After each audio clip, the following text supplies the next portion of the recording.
Python tutorial Hindi series में आपका स्वागत है। आज का टॉपिक है पाइथन वेरिएबल्स। पाइथन वेरिएबल होता क्या है? जैसे कि आप जानते हैं कि वेरिएबल्स जो वर्ड्स है हम कहीं ना कहीं हर लैंग्वेज में यूज़ करते हैं। उसको डिक्लेयर करने के जो तरीके होते हैं हर लैंग्वेज में अपने अपने होते हैं। जैसे सी के अंदर डिक्लेयर करना हो या फिर सी प्लस प्लस में करना हो या फिर जावा में या अदर लैंग्वेजेस में भी अपने उन वेरिएबल्स को करने के तरीके अलग है।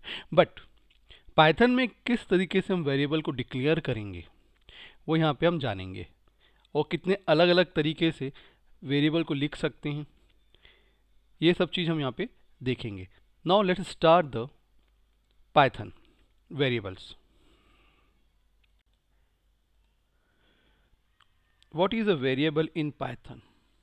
पाइथन वेरिएबल होता क्या है? वेरिएबल को हम किसी डेटा या फिर वैल्यू को स्टोर करने के लिए इस्तेमाल करते हैं। इसका मतलब है कि वेरिएबल एक कंटेनर की तरह होता है जहाँ पे हम अलग अलग तरह की वैल्यू को स्टोर किया जाता है।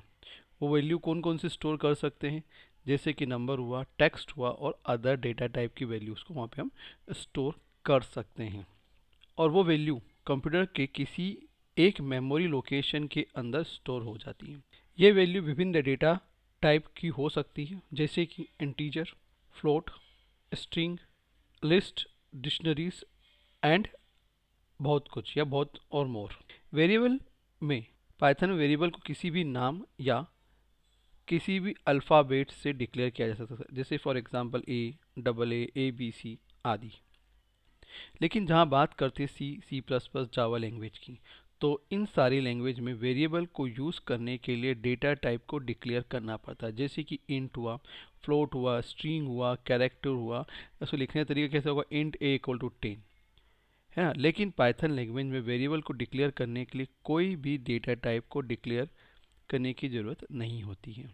जैसे आप वहाँ सिंपल देख सकते हो ए इक्वल टू 10, और जब आप पाइथन प्रोग्रामिंग को एग्जीक्यूट करते हैं तो उसे ऑटोमेटिकली पता चल जाता है कि ये वैल्यू किस टाइप की है, मतलब 10 किस टाइप की वैल्यू, इंटीजर है कि फ्लोटिंग है, ये सब चीज़ वो आइडेंटिफाई कर लेता है।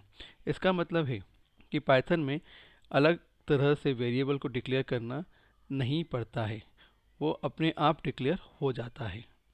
तो हम ये कह सकते हैं कि पाइथन वेरिएबल में जो वैल्यू स्टोर करते हैं तो उसे प्रोग्राम एग्जीक्यूशन के दौरान मैनिपुलेट भी किया जा सकता है।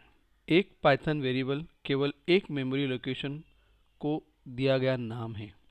वेरिएबल पर किए गए सभी ऑपरेशन मेमोरी लोकेशन को प्रभावित करते हैं, जैसे कि इक्वल हुआ, प्लस हुआ, ये सब जो होता है ना, ये सब करते हैं।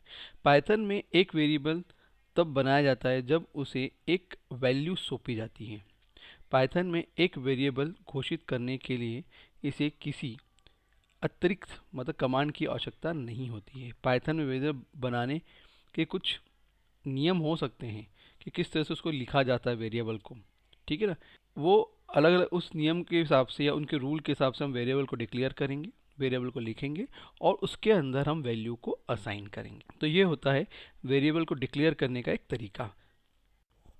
Declare a variable. वेरिएबल को कैसे डिक्लेयर किया जाता है? पाइथन के पास वेरिएबल को डिक्लेयर करने के लिए कोई कमांड नहीं है। एक वेरिएबल उसी क्षण बन जाता है जब आप पहली बार उसे कोई वैल्यू देते हैं। Due to the lack of declarations, Python में वेरिएबल को कोई डिफ़ॉल्ट मान या डिफ़ॉल्ट वैल्यू नहीं होती है। जैसे कि इसका सिंटैक्स क्या होता है, यहाँ आप देख सकते हैं सिंटैक्स क्या, तो variable name equal to value. अब वेरिएबल नेम मतलब नेम हम कुछ भी दे सकते हैं और वैल्यू उसकी कुछ भी हो सकती है। It is a form of the integers, float, string, इन किसी भी फॉर्म में उसकी वैल्यूज हो सकती है। तो इसमें आप देख सकते हैं जो सिंटैक्स है जो हमने लिखा है, इसमें एक इक्वल कर का एक असाइनमेंट ऑपरेटर होता है जो वेरिएबल नेम और वैल्यू के बीच में होता है। इसका मतलब है कि उस वेरिएबल नेम को एक वैल्यू असाइन की जाती है, वो जो होता है कि 5 हो सकती है, 10 हो सकती है या 10.1 हो सकती है, ये वैल्यू उसको असाइन कर दी जाती है। वैल्यू जैसे कि एक एग्जांपल मैं आपको देता हूँ, x जो है वैल्यू नेम है, उसे हम वेरिएबल कहते हैं, और उसकी जो वैल्यूज़ है 5 है, उसको वहाँ पे हमने डिफाइन किया है वैल्यू 5, उसकी वैल्यू को वहाँ 5 डिफाइन किया है या असाइन किया है हमने। तो चलिए उसको एग्जाम्पल के रूप में देखते हैं कि उसको कैसे लिखा गया है।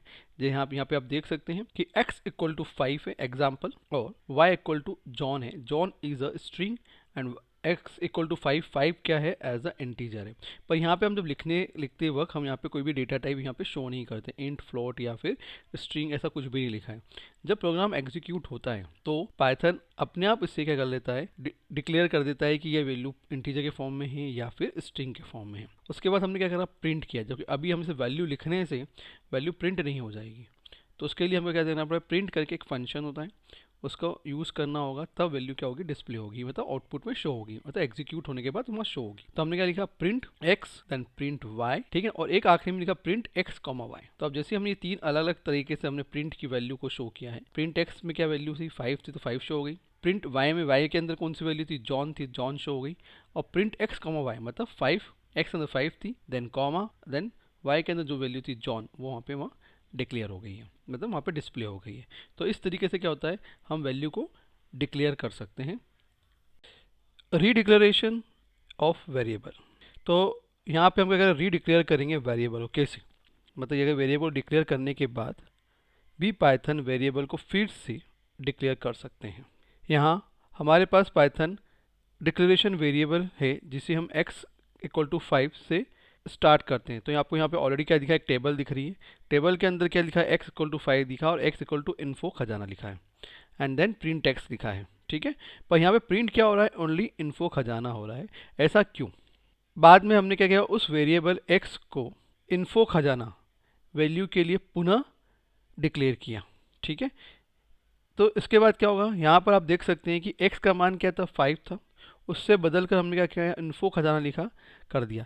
उसकी वजह से क्या हुआ, उसकी वैल्यू जो हुई, x के पहले जो अंदर वैल्यू 5 थी, है ना, उस 5 की जगह उसकी वैल्यू चेंज होके क्या हो गई है, मैनिपुलेट होके कौन सी चेंज हो गई है, इन्फो खजाना हो गई है।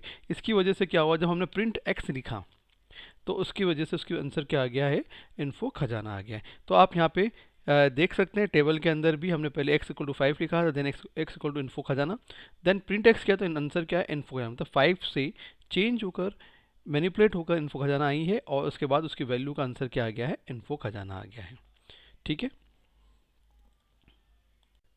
Case sensitive of Python variable, तो case sensitive of Python variable से क्या हम समझते हैं, पहले ये समझते हैं। यहाँ पे जो एग्जाम्पल है आप देख सकते हैं कि एज को हमने दो अलग अलग तरीके से डिक्लेयर किया है। एज के अंदर वैल्यू लिखी 20 और सेकंड एज के अंदर लिखा है 30।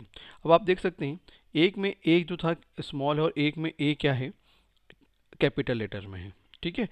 जब हमने इसको प्रिंट किया तो दोनों में क्या हो रहा है, वैल्यू क्या हो रही है, डिस्प्ले हो रही है 20 और 30, ठीक है। इसका मतलब क्या है, पाइथन वेरिएबल केस सेंसिटिव होता है। इसका मतलब है अगर आपने जिस वेरिएबल को जिस फॉर्म में लिखा है उसी फॉर्म में ही वो डिक्लेयर किया जाएगा और उसी फॉर्म में वो वैल्यू को लेता भी है, ठीक है। इसका मतलब है कि अगर आपने एज को किसी दूसरे फॉर्म में लिखने की कोशिश की, मतलब एज को स्मॉल एज है तो उसको कैपिटल एज लिखा तब भी वो ले ले, तो ऐसा नहीं होगा। पाइथन केस सेंसिटिव, आपने जिस वेरिएबल जैसा डिक्लेयर किया है वो वैसा ही लेगा, भले स्मॉल में लिखा हो तो स्मॉल में लेगा और कैपिटल में लिखा तो कैपिटल में ही लेगा। इसका मतलब है कि age will not override the age, small age को ओवरराइड नहीं करता है। तो ये होता है केस सेंसिटिव, जिसमें आपको यहाँ पे एग्जाम्पल भी आपको शो हो गया है पीपीटी के अंदर।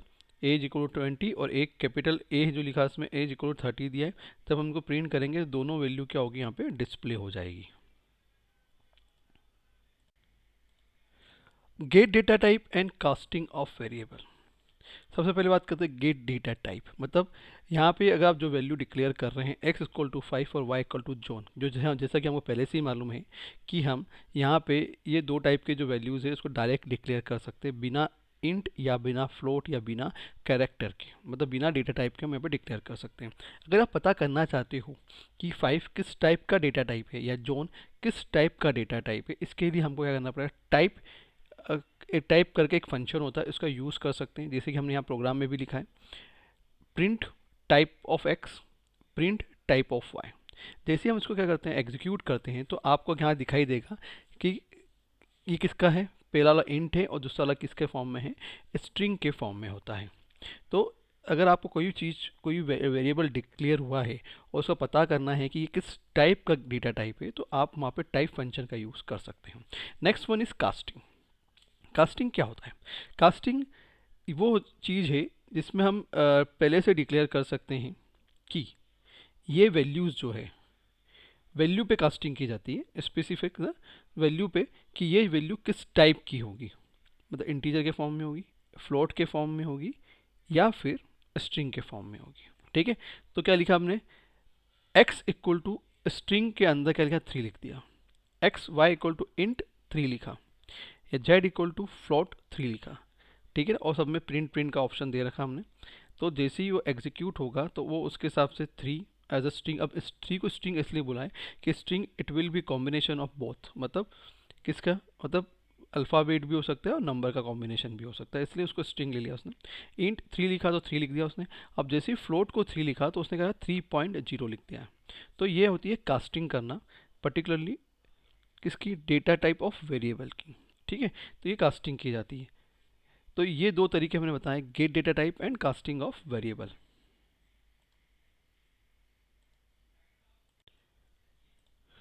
डिक्लेयर करना सिंगल वैल्यू को टू मल्टीपल वेरिएबल के लिए।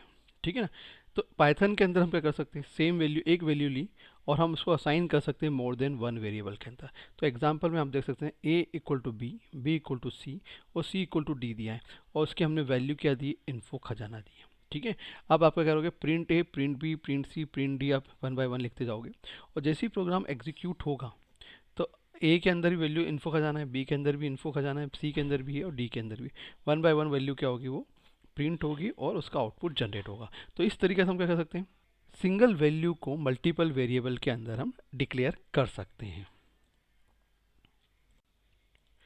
Declare value to variable according to order. ठीक है ना, तो in Python value are stored in variable sequentially, ये तो आप जानते ही हैं। For example multiple variables and their value have been assign to same memory location, है ना, एक ही मेमोरी लोकेशन में क्या कर दिया हमने, असाइन कर दिया, ए कॉमा बी कॉमा सी, फिर 1h और 1,2। इस तरह से हमने क्या करा, एक ही मेमोरी लोकेशन के अंदर हमने वेरिएबल को डिक्लेयर किया और उसकी वैल्यू को भी डिक्लेयर कर दिया। जब हम प्रिंट कराना चाहेंगे कि print A, print B and print C को प्रिंट करेंगे, तो ए के अंदर कौन सी होगी, जो सबसे पहली वाली जो वैल्यू होती है 1, वो उसके अंदर प्रिंट होगी। फिर बी के अंदर h और सी के अंदर 1,2, क्योंकि हमने सबको क्या किया है, कॉमा कॉमा से करा है, उसको सेपरेट कर दिया है।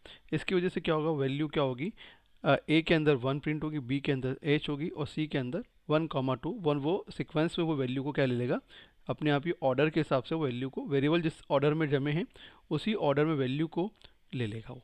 ठीक है, ये तरीका है, हमको वैल्यू को अकॉर्डिंग टू ऑर्डर हम उसकी वैल्यू को वेरिएबल के थ्रू डिक्लेयर करेंगे।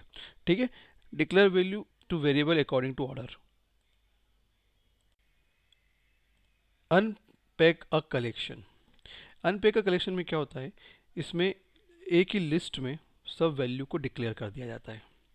इसका मतलब है कि पाइथन में अनपैकिंग आपको लिस्ट, टपल और डिक्शनरीज जैसे स्टोर से वैल्यू निकालने और उन्हें कोड की एक लाइन में अलग अलग वेरिएबल में असाइन करने की अनुमति दे देता है। यह आपके कोड को अधिक, मतलब कंसाइज कर देता है और रीडेबिलिटी फॉर्म में बना देता है। तो चलिए इसका एग्जांपल देखते हैं, अनपैकिंग फ्रॉम द लिस्ट।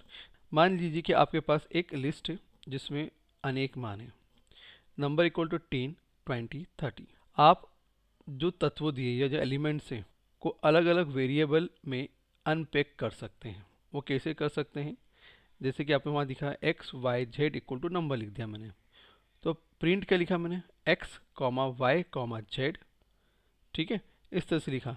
तो यहाँ पे आप देख सकते हैं, इस एग्जांपल में आप देख सकते हैं कि फर्स्ट एलिमेंट जो होता है वो असाइन होगा टू फर्स्ट को, सेकंड एलिमेंट किसको असाइन होगा, सेकंड को, और थर्ड होगा थर्ड को। मतलब 10 किसको असाइन किया जाएगा, फर्स्ट वेरिएबल एक्स को, 20 किसको होगा, असाइन होगा जो सेकेंड जो वेरिएबल या वाई को, और 30 जो असाइन होगा जो थर्ड वेरिएबल है जेड को असाइन होगा। एंड देन हम उसको क्या कर देंगे, प्रिंट कर सकते कर देंगे सेपरेटली, या आप एक लाइन में प्रिंट करना चाहते हो तो एक लाइन में भी आप उसे प्रिंट कर सकते हो। इस तरह से हम क्या कर सकते हैं, अनपैकिंग कर सकते हैं लिस्ट की वैल्यू को अलग अलग वेरिएबल में। तो इस पीपीटी के माध्यम से हमने समझा कि पाइथन वेरिएबल क्या होते हैं, उसको कैसे डिक्लेयर किया जा सकता है, रीडिक्लेयर कैसे किया जा सकता है, अनपैकिंग कैसे कर सकते हैं, कास्टिंग कैसे कर सकते हैं, गेट टाइप कैसे कर सकते हैं, है ना, एक वैल्यू को मल्टीपल वेरिएबल के अंदर कैसे डिक्लेयर किया जाता है, ये सब चीज़ हमने यहाँ पे देखी। तो आपको ये समझ में आ गया कि वेरिएबल्स होते क्या हैं, पाइथन वेरिएबल क्या होते हैं। Thank you very much. अगर आपको पीपीटी समझ में आई हो या वीडियो समझ में आया हो, प्लीज़ फीडबैक देना ना भूलें। Thank you very much.